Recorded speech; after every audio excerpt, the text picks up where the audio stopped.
So Chris, what do you really do here besides keep your dad in line? I guess my title's lab manager, but you kind of just do whatever needs to be done. I've been fortunate to be able to go to the pro shows and PMA and see the industry just like he sees. So when it's time to get into new equipment or get into advertising and marketing and social networking, those sorts of things, you know, I'm able to step in and I guess do what I can. Chris, they call you the image Nazi. I guess so. I'm very particular, let's put it that way, when it comes to branding and graphics and things around the store, just because I think we have to be.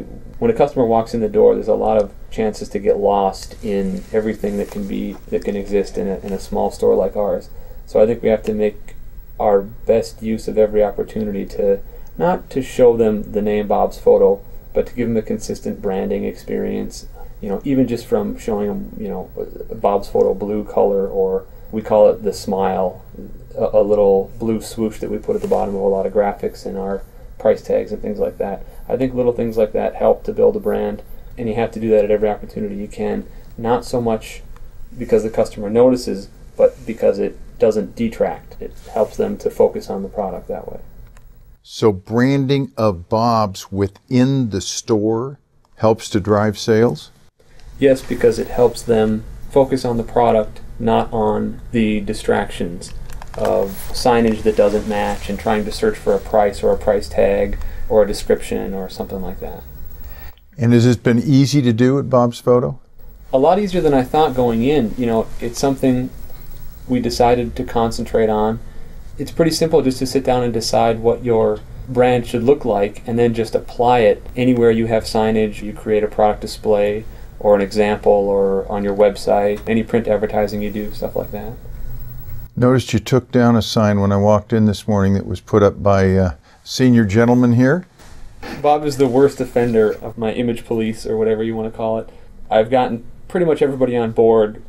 The only reason I come to work is to undo what Bob has done. And I think that's fair to say most days.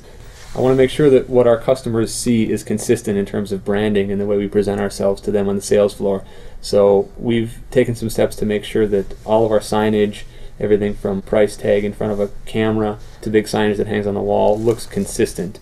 Bob sometimes goes against that theory by making his own signs that I have to chase down and revise. You also don't put things flat on the wall. You like these standoffs?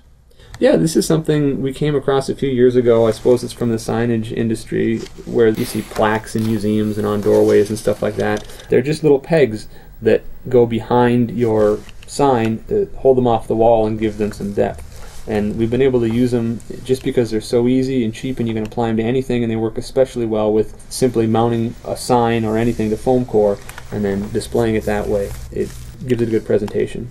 Because we display so many of them, and occasionally we have a customer ask about them, and because I believe in them, I think it's a great alternative to framing. We've even packaged them with our own packaging and hung them up for sale. We've been able to create templates so that we can get everybody on board, and all they have to do is plug in a product at a price to a sign, and then we can just print it for them and they can hang it up. But Bob is notoriously the worst offender when it comes to that. He likes to just sit down and whip something out in Word and then tape it to a piece of cardboard and hang it on the sales floor anywhere he likes. So I think more often than he knows, I go out there and take stuff down and have somebody redo it. Just tweak it a little bit to make it look better. So it's not the message, it's the messaging. Stuff should just look professional. You know, independent retailers have a hard enough time trying to look like the big guy, but I think anything we can do to make ourselves look like we know what we're doing is a step in the right direction. So it's an easy. I agree.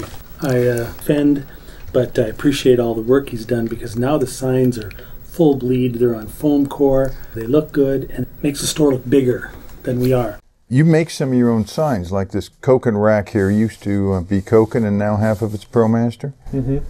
And that's easy stuff. I think if there's an existing template in the size where you've gotten a display from a manufacturer and you just want to update it or repurpose it for something else, I think that's really easy to do because you have a size to work with. The next step is just in-store signage, like hanging a sign from the ceiling that says where your kiosks are or how much a 4x6 print costs, turning a certain corner of a store into a department by giving it signage. All things that are easily done by just using your wide format printer, mounting and laminating if you have it, and just give it a consistent look throughout. I think anybody can can make that happen. Chris, you put these brochures together? Yeah, this is one more in our series of steps to try and get some brand consistency and I guess just build our brand and rapport with the customer. We have, I think like most labs do, graphic designers of some sort, you know, in and out, and sometimes they're busier than others. So we just make sure that when they're not working on customer stuff, a lot of businesses go out, outsource, and pay a lot of money to have these things created. And when we have somebody here and they're on the clock, we make sure that they're working towards our goal of branding our store. And brochures, just like stuffers and signage, are just one more way to get a product in front of the customer. When you're talking about lab services, a lot of those things are somewhat intangible until you can see them in print or see an example or see a price behind it. So brochures, I think, are a great way to do that, and it gives us customers something they can leave with and hold in their hands. We ought to listen to an ad. Mm-hmm. Bob's Photo. Take a shot. It's a snap.